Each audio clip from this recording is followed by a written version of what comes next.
Welcome to All Things Photonics, a podcast about the physical science of light driving scientific innovation in the 21st century. I'm Joel Williams, Associate Editor at Photonics Media. Join us as we explore the latest trends in optics, lasers, microscopy, and spectroscopy. Each episode, you'll hear from leading voices from across the photonics landscape, brought to you by Photonics Media.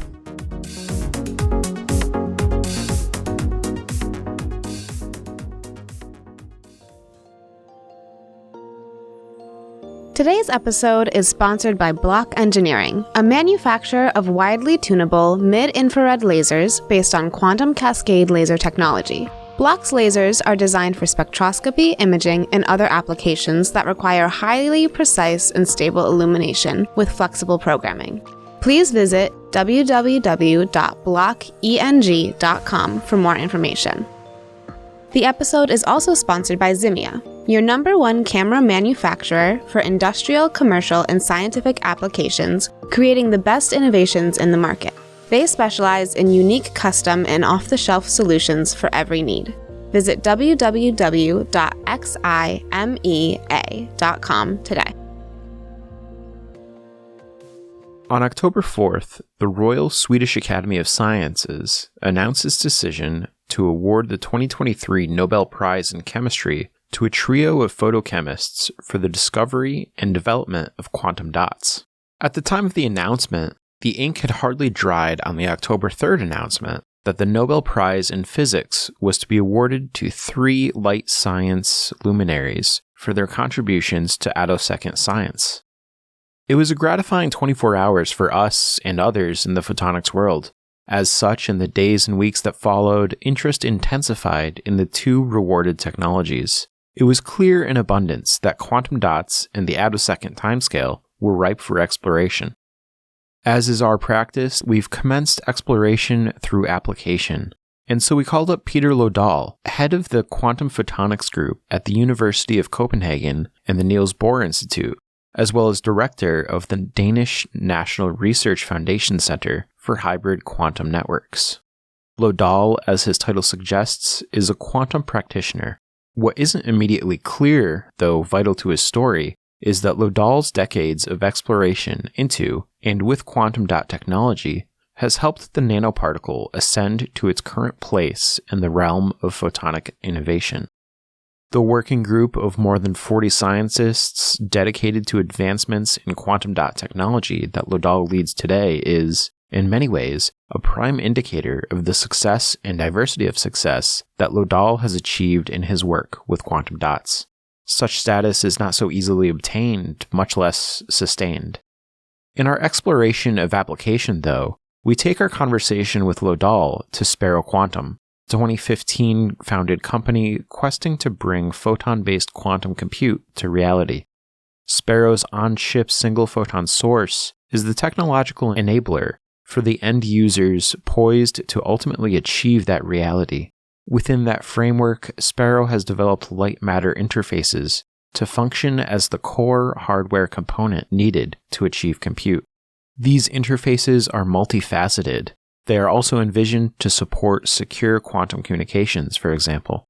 Supporting this technology in this quest, the humble, though recently celebrated quantum dot. The evolution of the source and its role in single photon sourcing, light matter interfacing and coupling, and quantum optical computing is up next.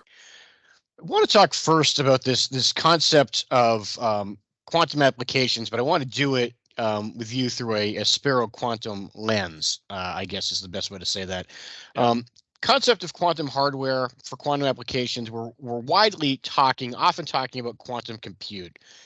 In Sparrow's quantum light matter interfaces aim to function as the hardware component needed to bring a photon-based quantum computer to reality. But I think the secret sauce, so to speak, is that these interfaces are multifaceted. They're also envisioned to support secure quantum communications, for example. Broadly speaking, with all this in mind, what are Sparrow's deterministic light matter interfaces? Yes, that's exactly true. That the secret source of Sparrow is the deterministic light matter interfaces, the photon emitter interfaces, that we are deterministically interfacing a single entity of light, photon, to a single entity of matter, an atom or solid state atom, a quantum dot in our case, and that's a building block that has applications for a wide range of areas in communication in particular. So that's the single photon source aspect. So you will create single photons on demand, and that you can do secure quantum encryption with such a single photon source. But it's also a qubit platform for photonic quantum computing.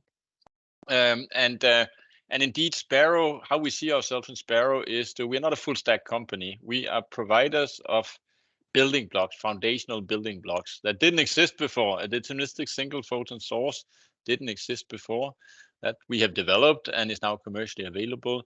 And we want to provide that to the system providers that are actually building quantum communication systems, quantum internets, building photonic quantum computer. And our speciality is the quality of the qubits that we are generating. So all quantum is a specs game. So it's really about the high quality. That's because of the no cloning theorem of quantum information. I cannot copy a quantum state. That's simply forbidden. So I have to have very high quality qubit and keep the qubits and keep them alive and keep them coherent and generate them with these very good properties. And that's what our technology is specifically aimed at. So we want to be providers, system providers, or chip providers for systems for entities, companies building systems in these various areas. Within the photonics, I guess, ecosystem, quantum is a somewhat difficult. Within the photonics ecosystem, I guess is what I'm trying to say. Quantum is a somewhat difficult ecosystem itself to figure out. And Sparrow is I'll call it a new company. It's not a baby company. It's been around since 2016, founded in 2015. This role that you've taken on within the quantum ecosystem to be an enabler for those building something closer to a full stack system, when did you identify this as a need and maybe the best way to support further growth within the quantum field and the quantum photonic field? Yeah, so indeed, this is something we have been developing, that roadmap for Sparrow since we started it already back in 2015. So back then this is a spin-out company from academia. So it came out of really the understanding that our building blocks work really well. So it was basic physics before that. We were studying the fundamental properties of quantum dots and photonic nanostructures, studying the decoherence process, and out of that came that it works extremely well. So for that reason, I founded Sparrow, because that was an ambition to take the technology to the next level. But what's your commercial strategy in order to create real value?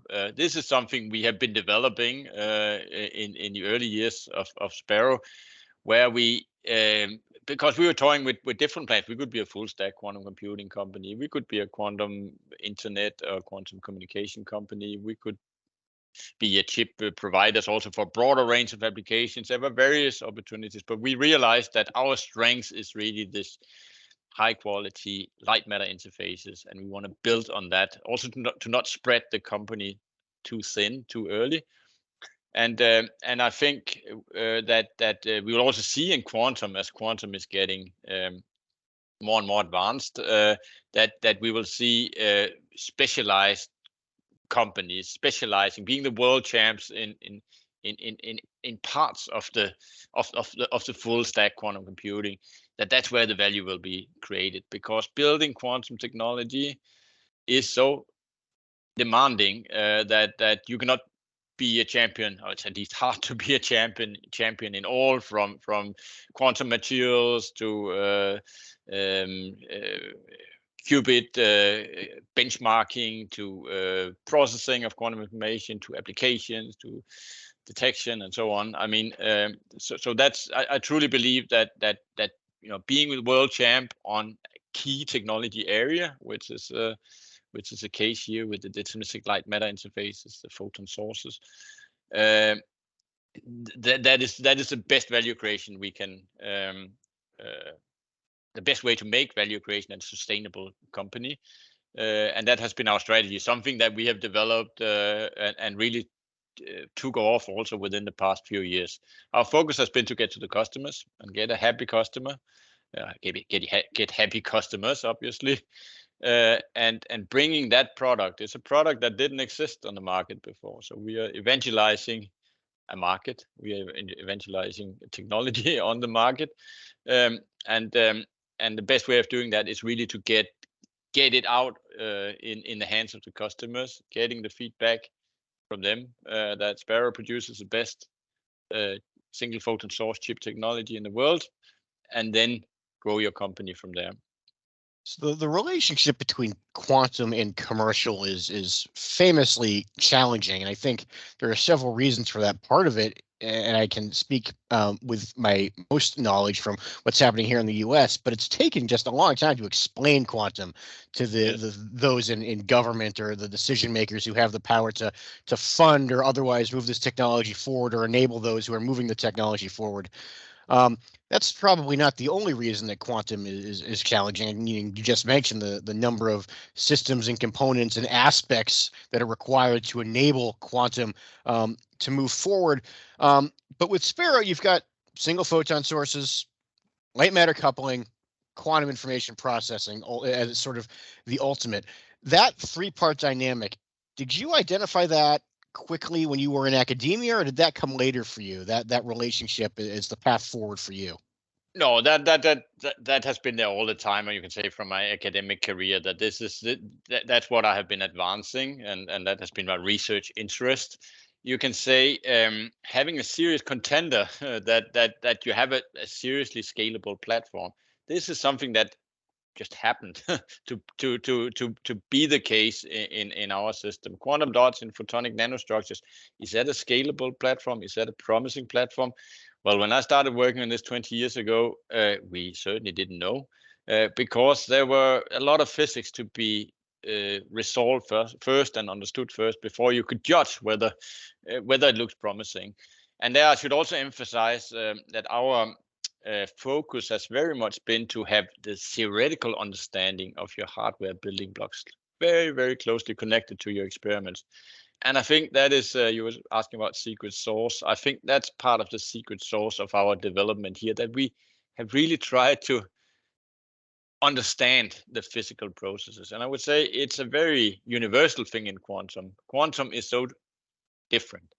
Scaling up quantum is so different than any other technology we have ever developed. So there are no quick fixes, and so if you just start to scale and start to build without really understanding the ins and outs of your building block, my claim would be that you will be scaling in vain.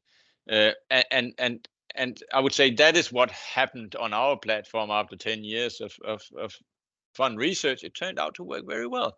The specs were extremely good, and we have identified the physical mechanisms for the small infidelities that are still in the system. And then you have something to work with.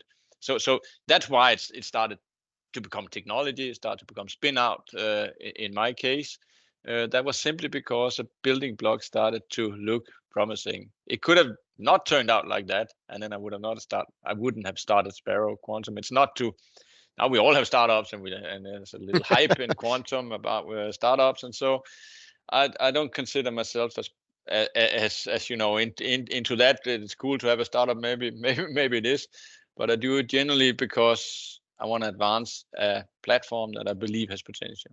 And that's why we do it. I was just going to say that, one of the interesting things that's happening, we talk about quantum a lot. We've talked about quantum a lot to begin this discussion. One of the interesting things that's happening, maybe coincidentally, is that quantum dots are having a moment in the sun, right? There's nothing quite like a Nobel Prize to do that. No. And that's been your focus for a long time. Curious how you began, and this probably occurred in academia, at least partially, how you began to bridge quantum dot technology with quantum technology as we know it. Yes. Yeah. Say it again. Sorry. What was your question? Just the formation of this relationship between quantum dot technology and what we refer to as, bona fide quantum technology. How did that happen for you?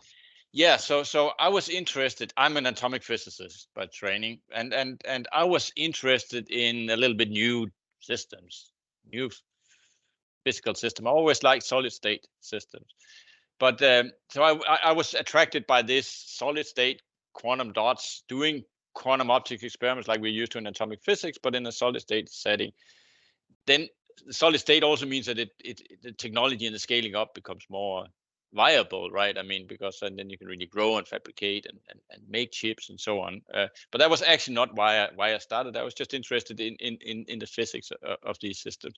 In this process, to really digging into that, it started to work very well, and that's where this technology aspect came about. And indeed, now there's like with quite some many platforms, there will be ups and downs. I think quantum dots have been around for quite some time, and there's also a tendency a little bit in, okay, then we've seen and heard about these quantum dots for a while, and what's new, and is it making any progress? And I think this field has been making steady progress, and that's what we're exploiting now. That's what we're building on now. But only us really experts working on it would appreciate the actual process. And I think it's symptomatic also for many platforms. It's tempting to jump to the next promising emitter. And if I should emphasize some of the things that we are good at in Europe. I mean, there are many things that we can learn a lot from you guys in the US, but maybe a little bit more patience in the European system. Yeah. So I'm sometimes invited into the US and say, hey, how come that you guys could run quantum dots for so many years? We gave up on quantum dots long ago in the US because there was not sufficient progress. And I tell about it's a little bit more patient way of doing research, which may be good and bad. I'm not saying it's only good, right? I mean, but it talk about it a lot. Yep.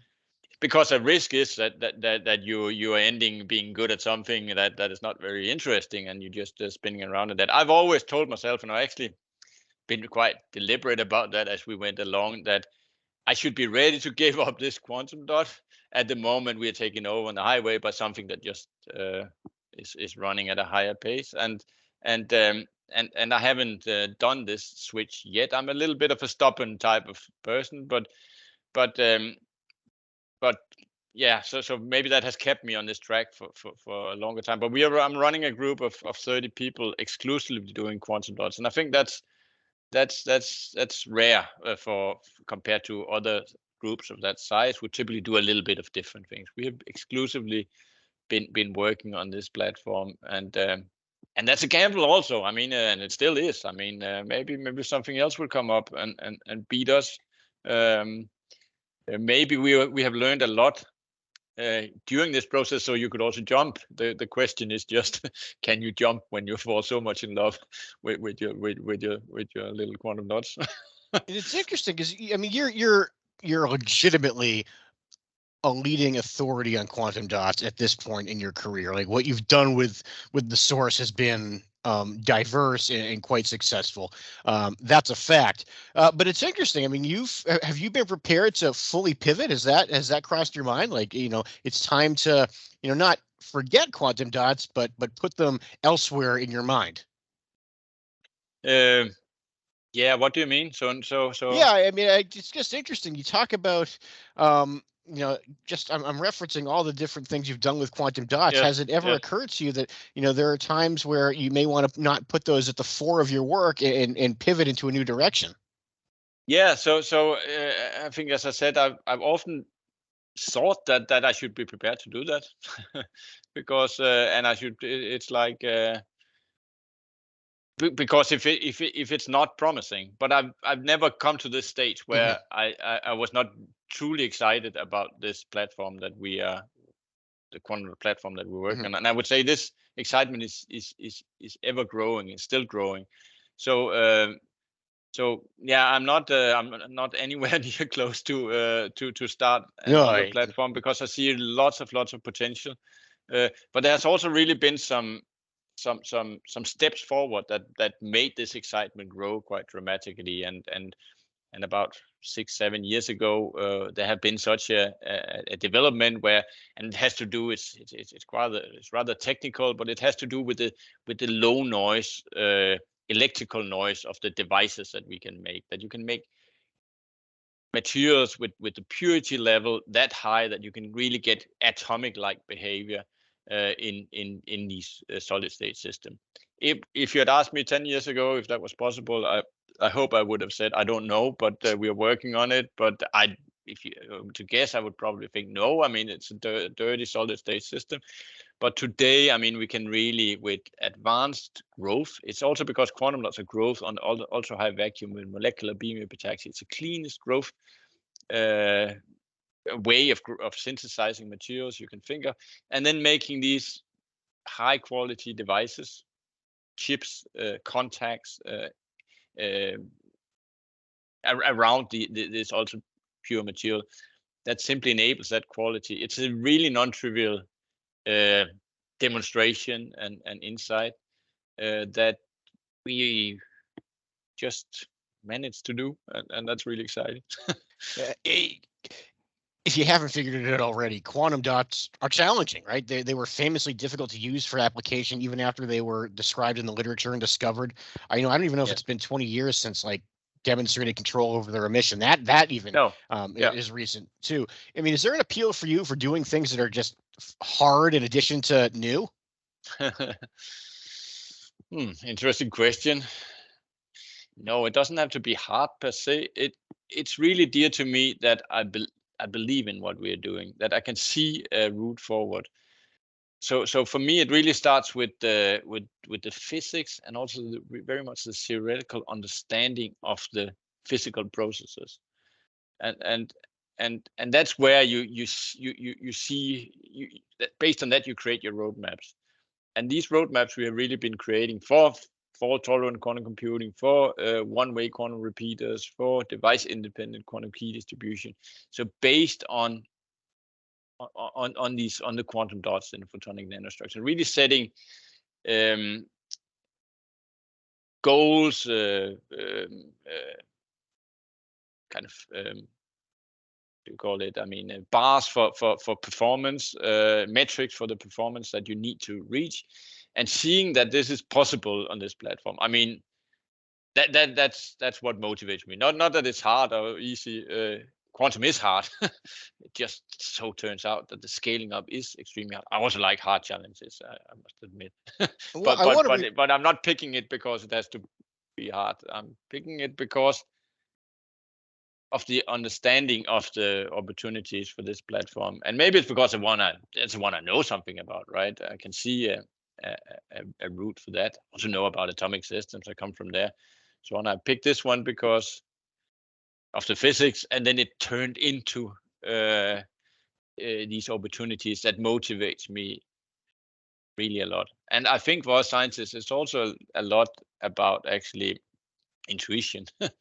So somehow having an intuitive idea of what works and what doesn't. I think when I'm looking back on also some of the directions that we have taken and the choices we made, we make many choices, of course, of exactly how your group is directed. I think many of them I could probably not have argued exactly at this point in time when we took them why. I would have a hunch and an idea, and I think looking back, then many of these decisions were very, very good and have been important for where we are standing today. Why do you work on a photonic crystal-based platform and not on a vertical cavity-based platform, for instance? There are good reasons for that, but and that has to be robustness and wide bandwidth and easier to control the electric field and so on.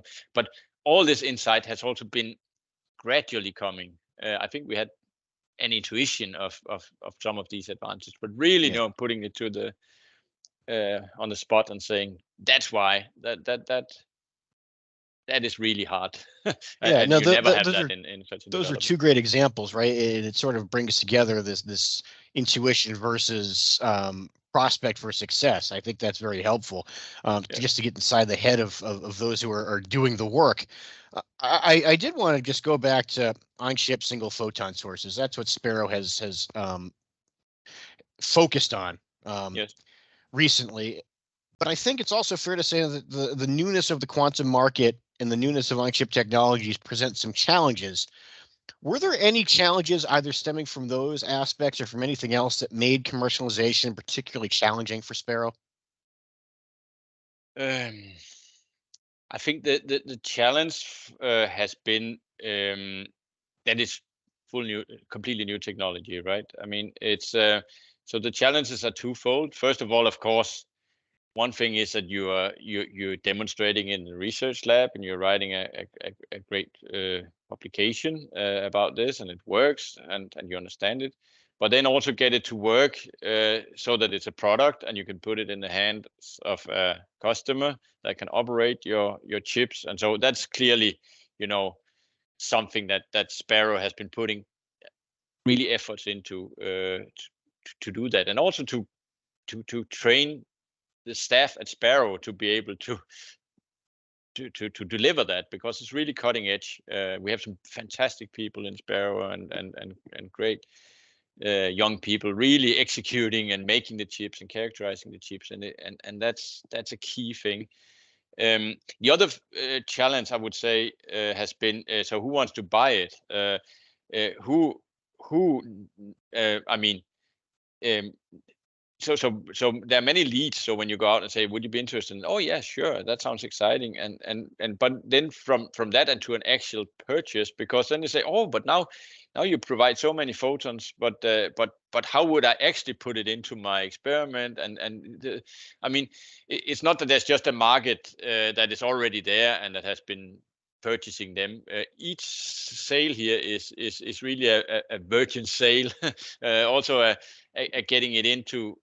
getting our technology into their labs. I mean, once it's there, they're really, really excited about it. But they would need to know how they operate and what does it mean for their lab? What does it mean for the cryostat that they are having in their lab? What does it mean for the excitation laser? What does it mean for the detection and so on? So there's quite some process there that has to build up all from scratch when you are commercializing something completely new.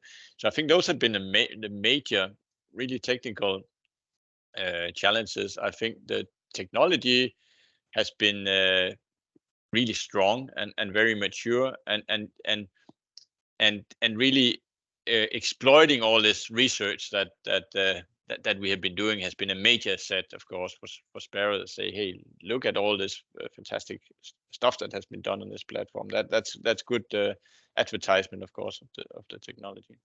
So if you're at Photonics West or another trade show, I don't know if Photonics West is the be all and end all for you. That's not the point. Yeah. When you're having these conversations about a new product or a new solution, right? You've had these conversations before, but you've had a lot of them on the other side as the researcher, as the integrator, the end user. How do those conversations often go? I mean, is there a lot of explaining of the technology and the product? Is there a lot of trying to identify what the end user is endeavoring to do, and trying to outline for that end user how the solution that you're bringing to the table works in that system? What's going on in those dialogues? Yeah, indeed. There's all kinds of dialogues, both on how does the technology work. I mean, our customers are really interested in that, and also very interested in what are the future prospects of this technology. We didn't talk so much about that, right? But this is a single photon source, but it's also an entanglement source. It's also a quantum nonlinear array, quantum nonlinearity for photons. It may even become a quantum transducer between microwaves and optical frequency. So the customers are really, really interested in these applications, also that are beyond the product that Sparrow sells today. So we spend a lot of time on talking about that, and actually a lot of excitement. And also leading to the sales is actually that the customer sees, okay, this starts to look so promising for the more really advanced long-term roadmap that I have from my lab or from my company. So we really want to engage and learn how to operate these systems. So there will also be partnerships often with us as a company. That if photonic quantum computing companies could be engaging with us, and really we can start to make our hardware fit into their application. So that would be that kind of. Then there are also certainly very low practical questions about, okay, so what's the purity and distinguishability? What modes do the photons come out, and at what repetition rate, and and asking our input on, okay, so can I then how do I multiplex the source? I want to do a 5-photon experiment. How do I demultiplex the source to realize that? And of course, it's not Sparrow's business to give that advice, but in reality, I think we are at this early stage of commercialization where our customers are important to us. So important, I suppose, always important with your customers, but we're at this very early stage that we are interested in this dialogue with the customer also, because we learn about it also as a company, because learning about their application helps us to gain knowledge about where's our technology interesting, and they will learn from us, because we have been doing quite a lot of that, and many of our employees are recruited from have been working in this area also before academically, so they will have quite some knowledge to exploit for the customer. I think of progress in single photon emission detection, conversion, certainly, and that's a pretty hot thing in the commercial space right now. I would say it's an apparent trend in the commercial space, and there have been some great advances. But you mentioned the future prospects for the technology.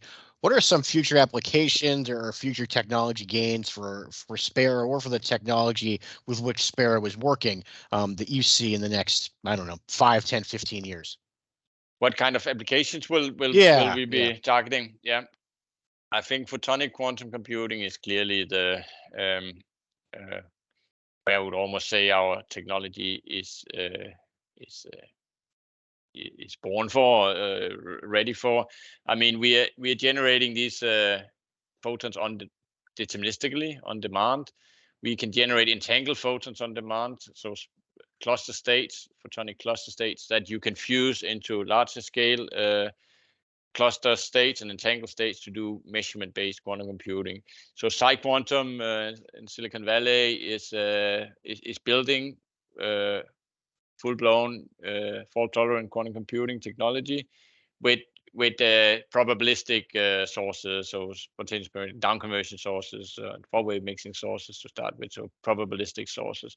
I think it's clear that our approach here with the deterministic sources could potentially really disrupt the way the photons are generated, and that's where I see. This quantum dot sources are really fitting very, very nicely into to these kind of applications.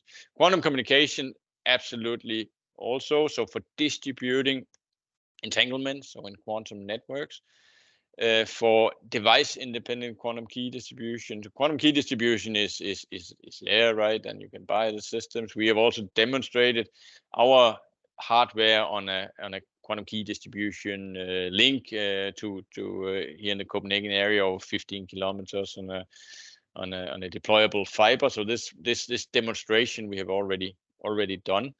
You can say, is there a need to use our quantum dot sources for quantum key distribution over of quantum key distribution links? Maybe it's a relatively expensive technology, right?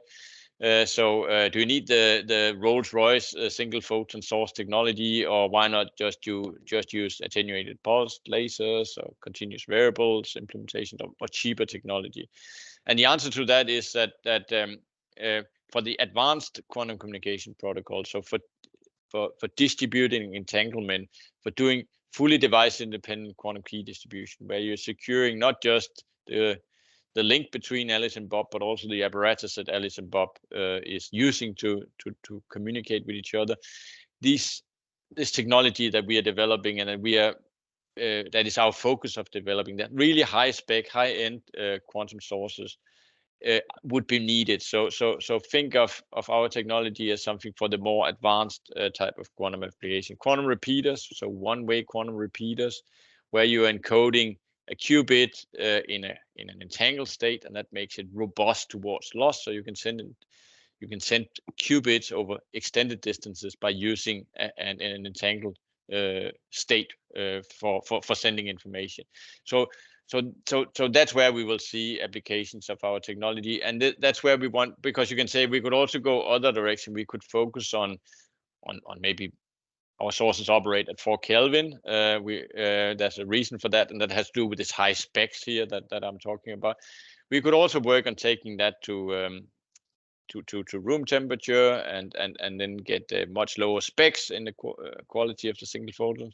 But that's not really where we want to go, because I think our technology is really geared at these advanced applications, quantum computing, quantum simulation. So I mean, more specialized analog quantum computers for targeting quantum chemistry problems, and advanced quantum communication protocols like entanglement distribution, device independence, and so on.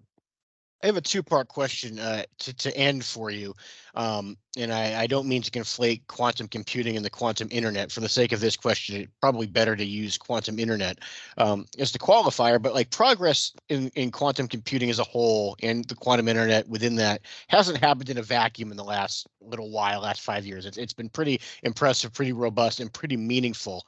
Yes.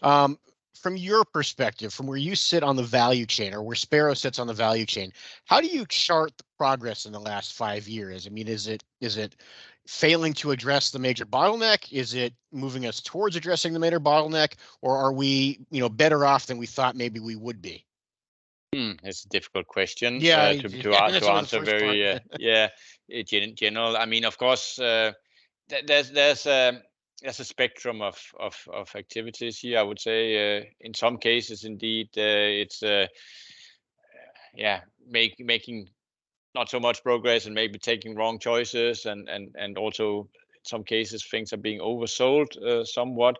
I would say on the very serious end of the spectrum of activities, I'm truly impressed about the progress in quantum in general, in quantum computing, but also in quantum communication. I think that's really, really impressive and serious advancements that I don't think I would have expected to happen so fast. So overall, I must say for the high end part of the technology development, it's moving fast. But that said, for the advanced applications are also incredibly difficult. So fault-tolerant universal quantum computing is incredibly difficult. But does that mean that there's no value creation before we get to full fault-tolerant digital quantum computer? I don't think so. I certainly think that we will find value creation for all this advanced hardware that we are developing. And it's actually funny. A general trend is that we hardware people tend to be the most optimistic ones nowadays. I mean, 10 years ago it was the opposite. All our hardware people say, "Oh, how easy, and take let's see," and it's really difficult. And all the theory guys and the algorithm guys would say, "Oh yeah, fantastic," and 5 years. And now it seems to be reversed. And I think the reason for that is that we get really excited about the hardware progress that is there. I mean, that's really advancement on the hardware, and that's truly inspiring. And also, of course, in the resources and also the people that are attracted to this field, the bright, brilliant minds that really tackle people, and with resources at a completely different level than it was 10 years ago. That means that we do move fast. It's really challenging, and it's difficult to say. We don't have any precise roadmap where this will go, but value will be created for sure. I have no doubt about that at all. That this technology development we are doing here is really important, and also we will find that this is other technology areas will be piggybacking on the quantum development. I mean, in photonics, it's obvious that all these integrated circuit advancements that we need for quantum, I mean, we'll find applications in IT and green IT, other areas where high efficient optical interconnects and chip technology. That is really important as part of the sustainability agenda. So that's what also excites me about. We are really pushing boundaries in quantum because it's so hard, and that has value much more than what we can imagine, I would say. So amid all this great opportunity and I dare I say, anticipated progress, which I think we will be seeing, I think that's safe to assume. I'll put you on the spot to end here. If you had to boil it down to one preeminent bottleneck that is either slowing progress or I suppose worse, preventing it, what would that bottleneck be as it pertains Sparrow, to the quantum opportunity? Say that again? For Sparrow or for quantum more generally? For quantum more generally, yeah.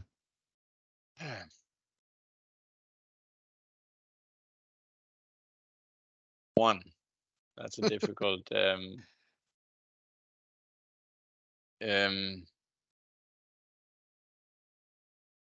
I think that's maybe more like a solution or what I think where value will be created is where you have, I mean, true interdisciplinarity and truly teams working closely together. I think there's a risk here if you are dividing your development up in silos that are doing separate things and don't talk to each other. I think that's a risk here.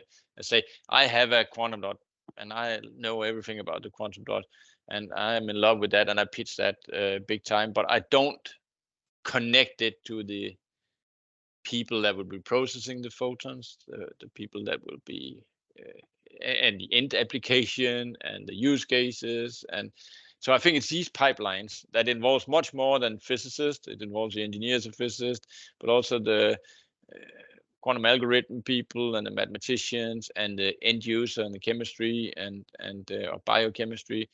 And I think the challenge is really to get that to work together. It's also it's a wonderful challenge because interdisciplinarity is really exciting when it works, but it's also extremely hard because we speak different languages and it's also people to some extent, right? I mean that should work together. So make these teams with a sufficient size and still keep it coherent. I think that's a non-trivial exercise. And if mankind has done this, put a man on the moon and built CERN in Switzerland and the Manhattan Project and so on. But it's these kind of organisms that will, and they can consist of several companies and industrial and academic partners and so on, but truly working together. I think that is. I think that's a challenge. It's a wonderful challenge. If we quote Richard Feynman, the wonderful challenge because it doesn't look so easy. It's a wonderful problem because it doesn't look so easy. That's how he introduced quantum computers back in the 80s. And here we are. Yes. Well, we anticipated fantastic insights, and we got them from Peter Lodahl from Sparrow Quantum and the Center of Excellence for Hybrid Quantum Networks. Peter, thank you so much for taking the time and speaking with us. Really appreciated the chat. Thank you. It was a pleasure. That concludes this week's episode of All Things Photonics. Thank you to our engineer, Alan Shepard, and to our news editor, Jake Saltzman, as well as to this week's sponsors. Our featured music is courtesy of betterwithmusic.com. Most of all, thank you, our listeners. As always, you can share your thoughts, pitch us ideas, and let us know how we're doing. You can reach us at allthings@photonics.com. All Things Photonics is available on all major platforms, including Spotify, Apple Podcasts, as well as on our website, photonics.com.